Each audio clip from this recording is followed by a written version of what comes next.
우리 한 절씩 교독으로 하나님 말씀 봉독하도록 하겠습니다. 사도들이 예수께 모여 자기들이 행한 것과 가르친 것을 낱낱이 고하니 이르시되 너희는 따로 한적한 곳에 가서 잠깐 쉬어라 하시니 이는 오고 가는 사람이 많아 음식 먹을 겨를도 없음이라. 이에 배를 타고 따로 한적한 곳에 갈새 그들이 가는 것을 보고 많은 사람이 그들인 줄 안지라. 모든 고을로부터 도보로 그곳에 달려와 그들보다 먼저 갔더라. 예수께서 나오사 큰 무리를 보시고 그 목자 없는 양 같음으로 인하여 불쌍히 여기사 이에 여러 가지로 가르치시더라. 때가 저물어 가매 제자들이 예수께 나와 여짜오되 이곳은 빈들이요 날도 저물어 가니 무리를 보내어 두루 촌과 마을로 가서 무엇을 사 먹게 하옵소서. 대답하여 이르시되 너희가 먹을 것을 주라 하시니 여짜오되 우리가 가서 200데나리온의 떡을 사다 먹이리이까. 이르시되 너희에게 떡 몇 개나 있는지 가서 보라 하시니 알아보고 이르되 떡 5개와 물고기 2마리가 있더이다 하거늘 제자들에게 명하사 그 모든 사람으로 떼를 지어 푸른 잔디 위에 앉게 하시니 때로 100명씩 또는 50명씩 앉은지라. 예수께서 떡 5개와 물고기 2마리를 가지사 하늘을 우러러 축사하시고 떡을 떼어 제자들에게 주어 사람들에게 나누어 주게 하시고 또 물고기 2마리도 모든 사람에게 나누심에 다 배불리 먹고 남은 떡 조각과 물고기를 12바구니에 차게 거두었으며 함께 있습니다. 떡을 먹은 남자는 5,000명이었더라. 아멘. 혹시 아직도 우리 교회 뒷마당을 보지 않으신 분이 계시는지 모르겠습니다. 우리 이 안쪽 길로 들어가서 교회 뒷마당 문을 열고 나면 보이는 것이 있습니다. 교회 밴이 하나가 저희 교회 밴이 큰 밴이 하나가 보입니다. 그런데 이 밴에 먼지가 가득 앉아 있습니다. 가끔 운행을 해 주어야 한다는 생각을 가지고 일주일에 한 번 정도는 좀 운행해야 되겠다 생각을 가지고 있는데 그것이 잘 되지를 않습니다. 그래서 잊고 있었는데 문득 이렇게 보니까 먼지가 뽀얗게 쌓여 있어서 이래서는 안 되겠다 싶어서 올라가서 시동을 이렇게 다 걸었습니다. 그랬더니 시동이 웅장하게 잘 걸려요.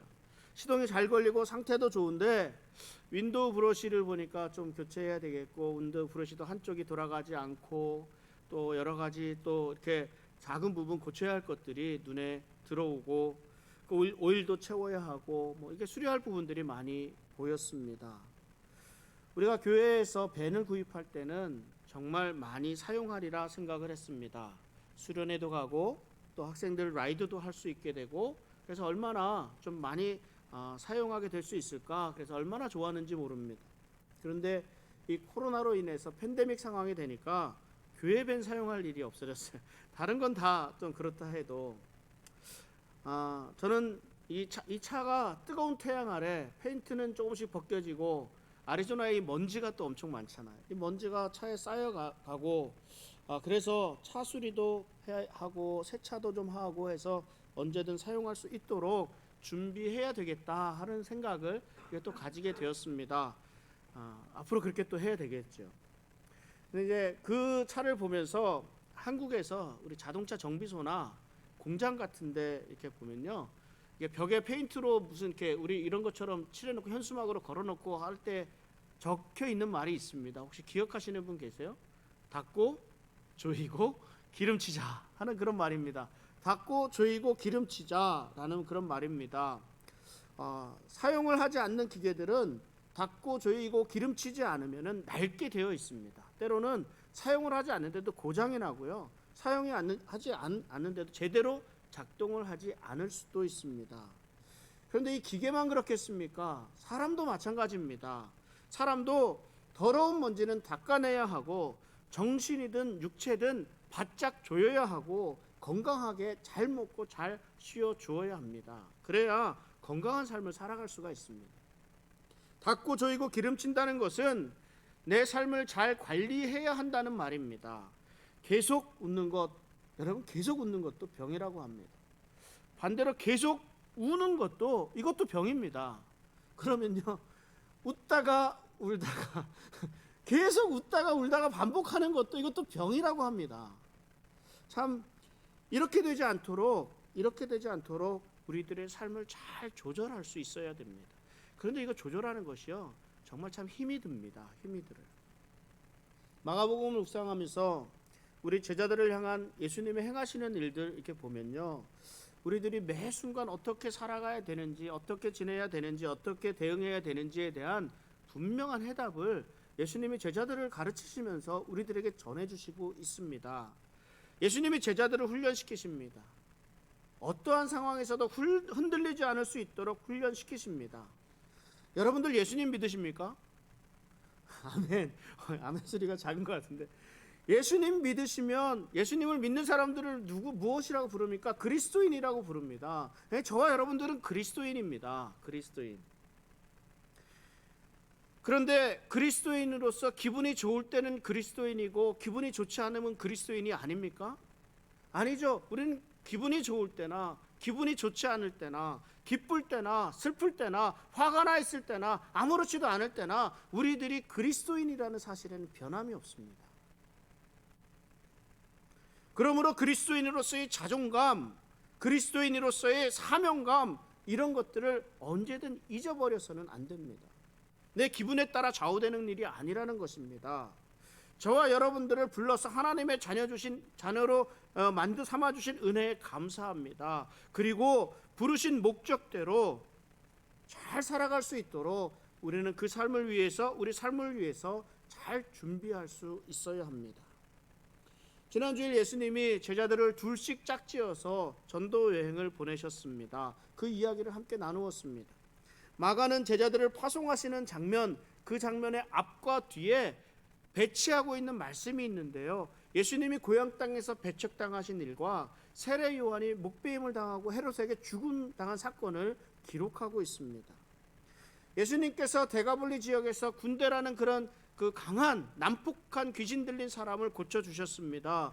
그런 능력을 베풀어 주셨음에도 불구하고 그 지역에서 나가달라고 해서 배척당하셨습니다. 거절당하셨습니다.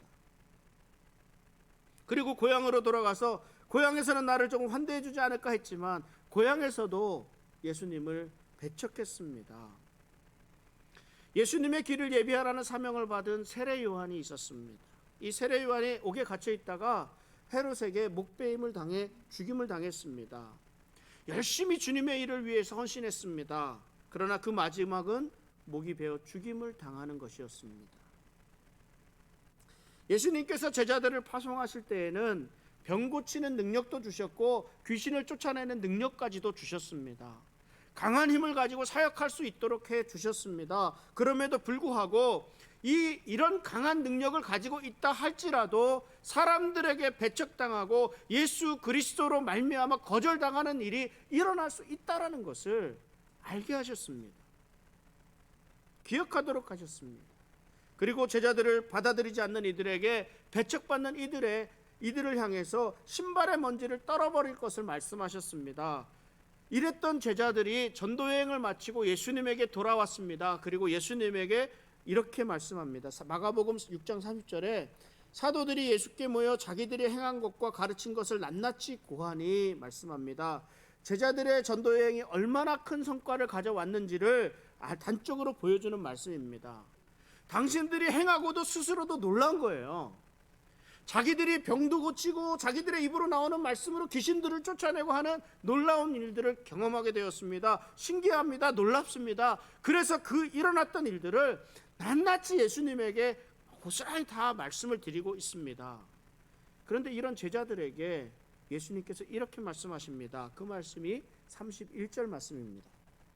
이르시되 너희는 따로 한적한 곳에 가서 잠깐 쉬어라 하시니 이는 오고 가는 사람이 많아 음식 먹을 겨를도 없음이라. 이게 무슨 말입니까? 흥분해서 예수님에게 자기가 이런 일도 있었고 이런 일도 있었고 병든 자들도 고치고 앉은 자 일어서지 못하는 자도 일어서서 뛰어가고 막 귀신도 쫓아내고 이런 일들을 막 구하니까 예수님이 뭐라 해요? calm down. 흥분하지 마라. 잠자코 있어라. 너희는 피곤하지 않느냐? 좀 한적한 곳에 가서 쉬어라. 이런 말씀입니다. 예수님은 제자들을 파송하시고 이후에도 가만히 계시지 않고 계속해서 예수님의 사역을 행하셨습니다. 예수님 주변에는 항상 많은 사람들이 있었습니다. 늘 할 일이 많습니다. 그런데 제자들이 예수님의 일하시는 모습을 보고 가만히 있을 수 있겠습니까? 예수님 말씀에 순종해서 전도 여행을 다 갔더니 놀라운 체험을 하게 되었습니다. 자신들의 말에 권능이 있었습니다. 예수님이 허락하신 그런 능력으로 많은 일들을 행하기도 했습니다. 그러니까 의욕이 충만합니다. 두 팔 걷어붙이고 예수님 도와서 일을 하려고 하지 않았겠습니까? 그런데 예수님이 한적한 곳에 가서 쉬라 말씀하십니다. 일할 때와 쉴 때를 잘 구별할 수 있어야 합니다. 예수님은 제자들에게 일할 때와 쉴 때를 잘 구별해야 됨을 알게 하셨습니다. 여러분, 매일 일만 하시던 분들은 자신을 위한 시간이 주어지면 좀 그 시간을 활용할 줄 모르고 일을 하지 않으면 좀 당황하기까지도 됩니다. 그리고 불안하기까지 합니다. 제가 그랬습니다. 제가 부교육자 시절에 참 바쁘게 교회를 섬겼었습니다. 정말 바빠서 잠시 조금의 시간 내는 것조차도 참 쉽지 않았습니다. 그런데 개척을 하고 나니까 할 일이 없습니다. 그러니까 할 일이 없다는 표현은 잘못된 부분이고요. 할 수 있는 일이 없었습니다. 할 수 있는 일. 하려고 해도 할 수 있는 상황이 아니었습니다. 얼마나 답답했는지, 얼마나 당황스러웠는지 모릅니다. 시간은 많이 있는데 그것을 갖다가 해야 할 수 있는 그런 일들이 없었기 때문입니다. 그때 힘들어하고 있을 때 우리 주변 교회의 많은 목사님들이 큰 힘이 되어 주셨습니다. 함께 교제하고 세미나도 하고 기도회도 하면서 참 힘든 시기를 잘 지나갈 수 있도록 도와주셨습니다. 그래서 지금도 참 감사하고 있습니다. 쉬지 않고 계속해서 달려가는 것, 이것에는 한계가 있습니다. 우리들 몸과 마음이 늘 변함없다고 생각하면 안 됩니다. 오늘도 건강하고 내일도 건강하리라는 보장이 없습니다. 몸도 마음도 건강할 때 지켜야 합니다. 잠시 멈추어서 자신을 돌아볼 수 있는 시간을 가지는 것이 정말 중요합니다. 제자들은 배를 타고 따로 한적한 곳으로 옮겨갔습니다. 그런데 이런 제자들을 사람들이 가만히 두지를 않습니다. 배를 타고 가는 모습을 이렇게 지켜보면서 저 배가 어디로 향하고 있을까 보다가 배가 도착하는 곳을 먼저 예상해서 먼저 도보로 달려가서 그곳에서 제자들을 기다리고 있었다라고 지금 말씀하고 있습니다. 왜 제자들이 가는 그 길을 사람들이 이렇게 봤을까요? 이 사람들이 제자들에 대한 소문을 다 들었습니다. 전도여행하면서 예수님의 제자들 또한 예수님과 동일한 능력을 행하고 귀신을 쫓아내는 권능을 행했기 때문입니다. 제자들에게서 동일한 능력을 나타낼 수 있기 때문에 제자들의 가는 행보에도 관심이 많은 겁니다. 참 대단하지 않습니까? 이런 간절함이 있기 때문에 예수님께서 이들을 외면하지 못하셨습니다. 이들의 모습을 보면서 예수님은 목자 없는 양 같다라고 표현을 합니다. 이들에게 여러 가지로 가르치셨다고 말씀합니다. 예수님이 이들을 불쌍히 여기셨는데 목자 없는 양 같다 한 부분은요, 이 목자 없는 양들은요, 목자가 없으면 쉽게 흩어질 수밖에 없습니다. 길을 잃습니다. 목자가 없으면 심각한 위험에 빠지게 되는 동물이 양입니다. 인도자가 없으니까 한 치 앞을 보지 못하는 양들이 스스로 어디를 갈지 알 수가 없는 겁니다. 예수님은 이들에게 필요한 것이 무엇인지를 알았습니다. 그래서 누가는 이때 예수님이 무엇을 행하셨는가에 대한 말씀을 기록하고 있는데 누가복음 9장 11절 말씀입니다. 무리가 알고 따라왔거늘 예수께서 그들을 영접하사 하나님 나라의 일을 이야기하시며 병 고칠 자들은 고치시더라. 예수님께서 이 사람들을, 예수님의 제자들과 예수님을 따라온 사람들에 대한 필요를 아시고 그 필요를 채워주셨습니다. 이들을 불쌍히 여기셨습니다. 이들에게 필요한 것은 하나님 나라의 일에 관한 것이었습니다. 하나님 나라를 소망하는 것이었습니다. 그리고 또한 이들에게 필요한 것은 이들이 안고 있는 현실적인 질병으로 인한 고통으로부터 벗어나는 것이었습니다.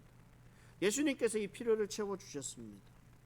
사실 예수님은 제자들과 함께 쉬기를 원하셨습니다. 음식 먹을 겨를이 없을 정도로 쉬지 못하셨기 때문에 예수님은 제자들과 더불어 쉬기를 원하셨지만 예수님과 제자들을 따르는 무리들, 이 무리들을 보고 불쌍히 여기셔서 그냥 보내지 않으셨다고 말씀하고 있습니다. 결국 예수님과 제자들은 그 배를 타고 가는 동안 그 시간 동안 잠깐 동안 쉴 수 있었습니다. 아마도 걸어서 갈 수 있는 것, 어쩌면 걸어서 가는 것이 배 타고 가는 것보다 더 빠른 곳으로 가시긴 하셨음에도 불구하고 이 배를 타고 가는 동안 잠시라도 제자들을 쉬게 하려고 이렇게 하시는 예수님의 마음이 아니었을까, 또 이런 생각도 가져봅니다. 그곳에서 예수님은 해가 저물 때까지 사람들을 가르치셨습니다. 예수님과 이 무리들이 있었던 곳은 빈들이라고 말씀하고 있습니다. 마을과 많이 떨어져 있는 곳입니다. 제자들은 예수님에게 이 무리들을 이제는 보내야 되지 않겠습니까? 이 무리들이 가서 먹을 것도 사 먹을 수 있도록 이렇게 하는 것이 좋겠다고 예수님에게 말씀을 드렸습니다. 제자들의 마음에 예수님도 자신들도 이제는 좀 쉬어야 하지 않겠는가, 그런 마음이 있었을 겁니다.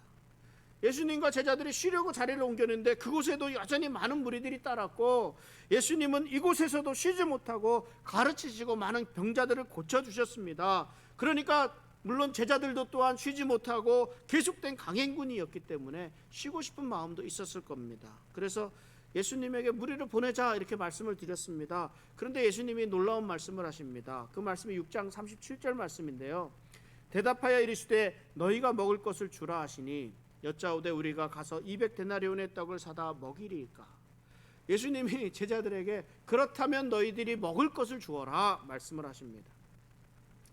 예수님의 이 말씀은 그 상황과 환경에 맞지 않는 말씀이었습니다. 제자들은 이곳에 쉬러 왔습니다. 그럼에도 불구하고 따라온 많은 사람들로 인해서 쉬지 못하고 있습니다. 뿐만 아니라 지금 있는 곳은 빈들입니다. 마을과는 상당히 떨어져 있는 곳이었습니다. 마땅히 머무를 곳도 없었습니다. 먹을 것을 살 수도 없었습니다. 그러니까 제자들은 나름 여기 있는 사람들을 좀 배려한 생각이었습니다. 이들이 먼 길을 와서 배도 고프고 잠잘 곳도 마땅하지 않은데 이제 벌써 해가 지고 있으니까 이들 가서 좀 쉴 수 있도록 해드려야 되지 않겠느냐, 이런 생각이었을 것입니다. 그런데 예수님은 그럼 너희가 이들에게 먹을 것을 주거라 말씀하십니다.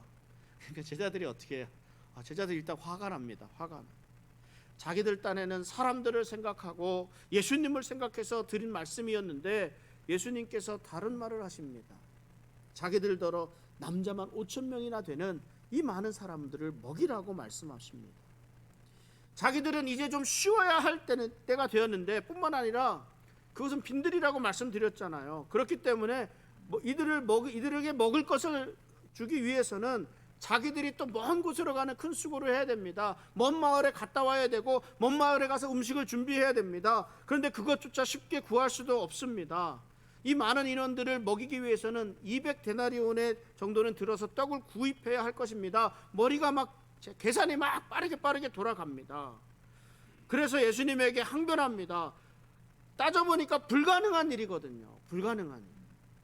화가 납니다. 200데나리온이라도 있어야 떡이라도 살 거 아닙니까? 예수님, 지금 당장 어떻게 하라는 말입니까? 예수님의 이 오병이어의 기적은 모세를 통해서 하나님이 고기를 내리실 때 그때 이스라엘에 있었던 이야기들과 똑같은 내용이 이렇게 나옵니다.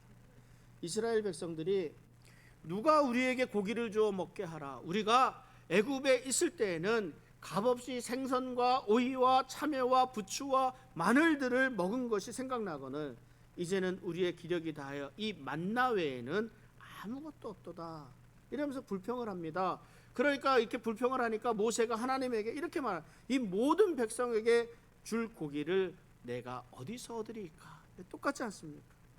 이렇게 하나님께 호소합니다. 예수님의 제자들이 아마 이런 모세의 마음과 같지 않았을까?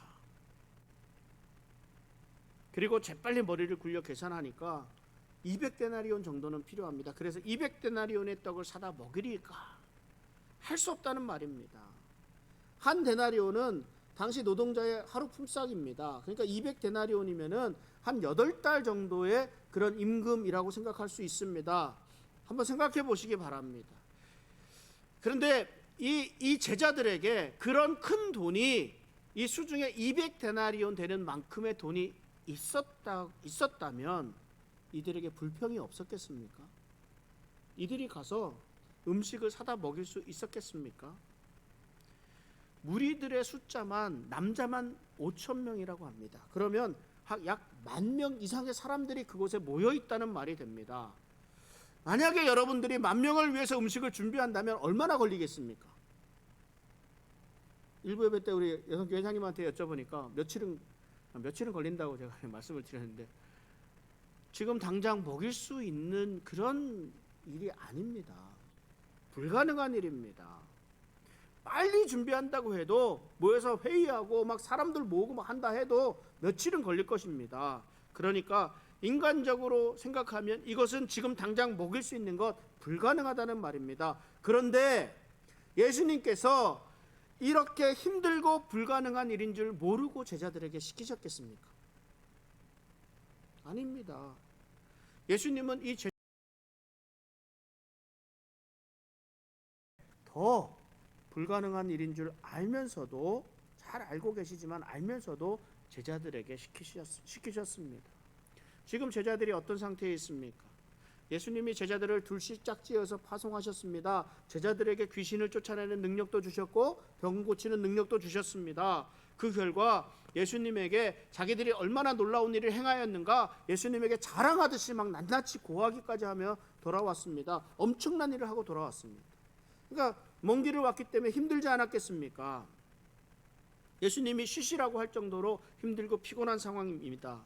어떻게 생각하면 이 제자들의 지금 상태는 육신으로는 굉장히 힘들지만요, 영적으로는 굉장히 깨어있는 상태라 할 수도 있습니다. 왜냐하면 예수님이 허락하신 능력, 그걸 굉장한 능력을 행하고 온 이유이기 때문입니다. 그런데 이런 제자들임에도 불구하고 예수님의 말씀에 의문을 가집니다. 예수님의 능력을 생각하지 못합니다. 예수님이 무엇이든 하실 수 있는 분이라고 생각하지 못합니다. 기억하지 못합니다. 불과 얼마 전에 폭풍우를 잠잠하게 하신 예수님, 그 예수님의 장면을 보고 예수님에게 폭풍우에 시달리면서 원망하고 불평했던 자기들이 예수님에게 믿음이 없다고 책망받았습니다. 그런데 이제는요, 조금 성숙해진 것 같은데 그래도 여전히 믿음이 없습니다. 믿음이 없어요. 그러나 예수님은 이런 제자들을 책망하지 않으셨습니다. 이들의 부족한 것이 무엇인지, 어려움을 당했을 때 어떻게 대처해야 할지, 무엇을 해야 할지를 알려주시기를 원하셨습니다.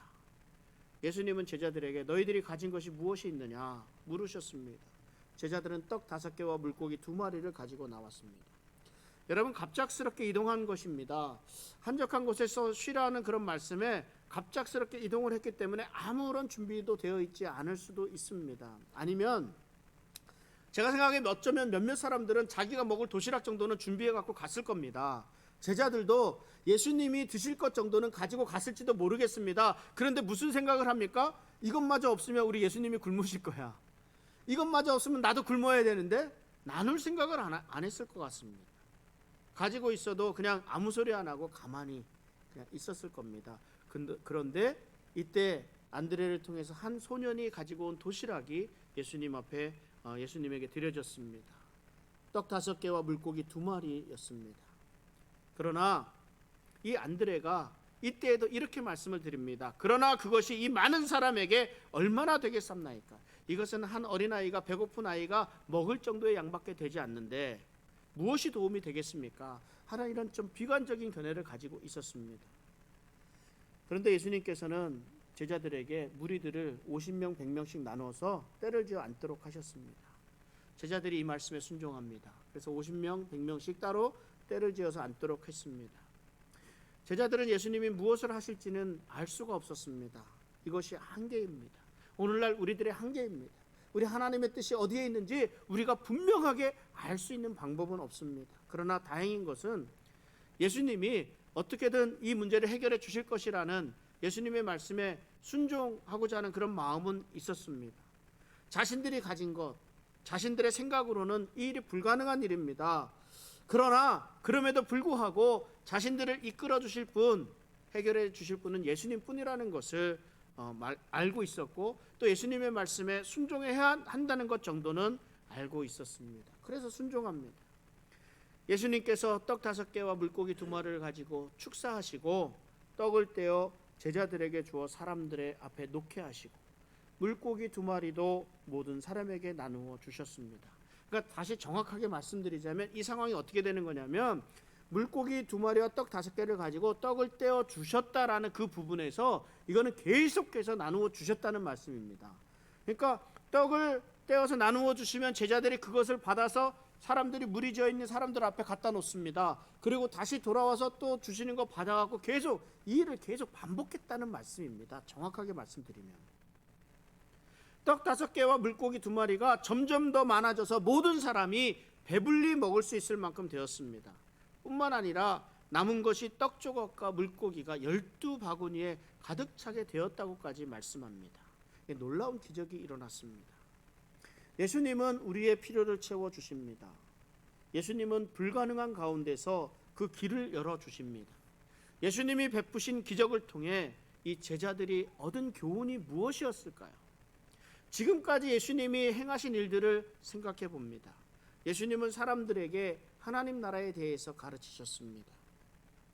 병든 자들을 고쳐주셨습니다. 그리고 귀신들을 내쫓으셨습니다. 제자들에게 어떻게 살아가야 할 것이라고 말씀하고 가르쳐 주셨습니다.